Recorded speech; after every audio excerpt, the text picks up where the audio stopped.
Hey, it's Jeff here. Welcome to NEBR, New England Beer Reviews. Today from New Hampshire and out of a growler. This is from Canterbury Aleworks of Canterbury, New Hampshire. It's their Blitzen Barleywine, 9.9% alcohol by volume. You can only pick this up at the brewery. I don't believe Canterbury Aleworks is bottling their material or canning their products anymore and putting them in stores. Not that they ever really did. So I was at the brewery today because I was doing a little tour around Canterbury. It's Maple Weekend when I'm recording this in New Hampshire, and they're right near a maple sugaring shack I stopped by. So I figured I'd swing in because I hadn't been there in quite a long time. So this is a barley wine. It's a winter barley wine, and I'm recording this in early spring. So celebrate everything from Canterbury Aleworks. It's an old bumper sticker of theirs that I've had for many years. It has one of those Grolsch type tops. I already loosened it up a little bit.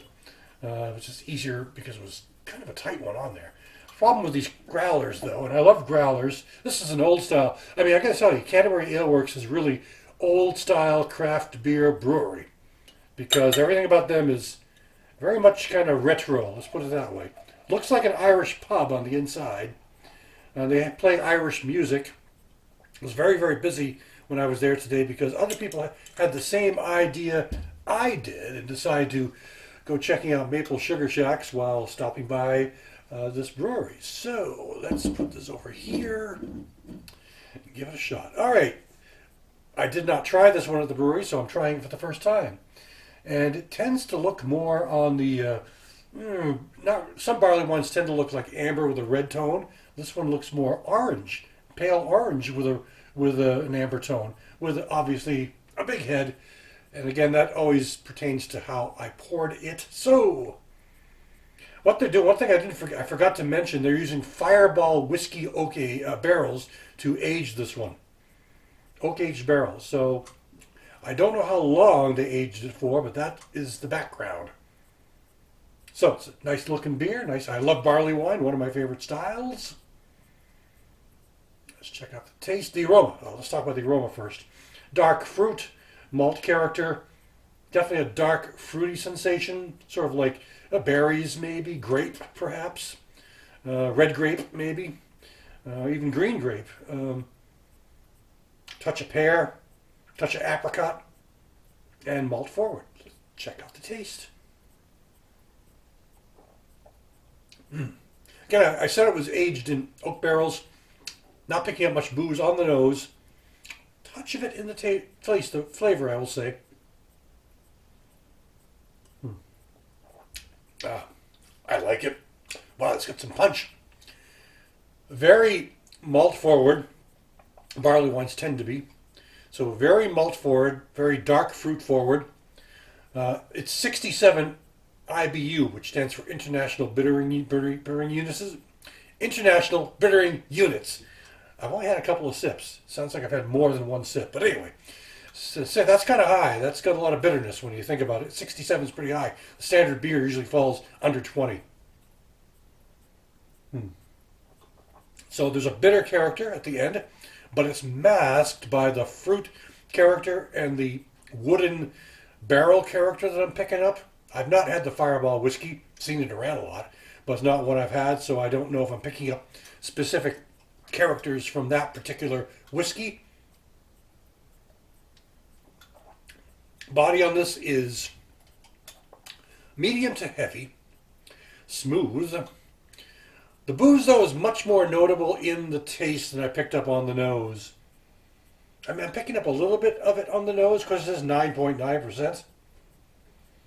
But I'm picking up more booze in the flavor. That's part of the bitterness value at the end. It's more of a boozy bitterness.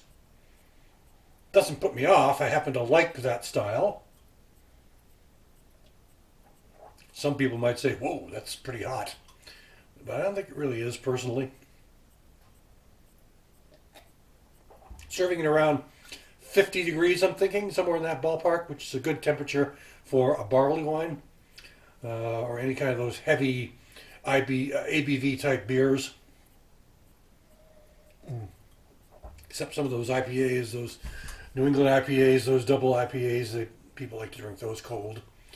But the hoppiness is there, but it's more of a boozy hoppiness a fruity hoppiness, maybe a touch of floral, no grass, no pine, but a touch of floral, touch of fruit. I'm picking up the grape characters like I mentioned, maybe a slight pear or apricot character. But the booze is pretty powerful. It's pretty strong in the taste, more so than in the aroma. So if I was to some kind of judge it, I'd say the boozy taste is probably around 60%, and the boozy aroma is around 40%. Does that make sense? It's the only kind of numbers that could come to my mind at the moment to sort of justify it. Now, this is more sweet than some barley wines, more boozy than some barley wines. Barley wines can be pretty high in alcohol, 9, 10, 11, 12% or more. So they tend to be boozier, but this one's got more of that barrel aging. I'm picking up more of a spirit type character, the whiskey type character in this one, compared to some barley wines, which are really malt forward with a nice bite to them. So, how's it compared to Bigfoot? That's probably considered one of the better barley wines in the world. Well, I'd say this one's a little not. This is quite good, not quite up to Bigfoot standards, but still quite good. So I'm willing to give this a pretty decent grade. Let's give it a 90 out of 100. 90 out of 100. 9 out of 10. A minus, however you want to categorize that. The only problem I always have with these growlers, I love going to local breweries and picking up their growlers, though more and more breweries are doing them in cans, like crowlers they call them. But I'm going to have to drink this whole thing fairly quickly over the course of a day or two, or it might go flat, because, once it's open, it's open. So it's not coming off the tap anymore. So it's a slow sipper, but the booziness is really pretty prominent on this, I'm thinking. And, if you like barley wines, I think you'll appreciate it. If you're comparing it to other barley wines that are well known, I used Bigfoot as an example from Sierra Nevada. But if you're comparing it to those, it might, Comas.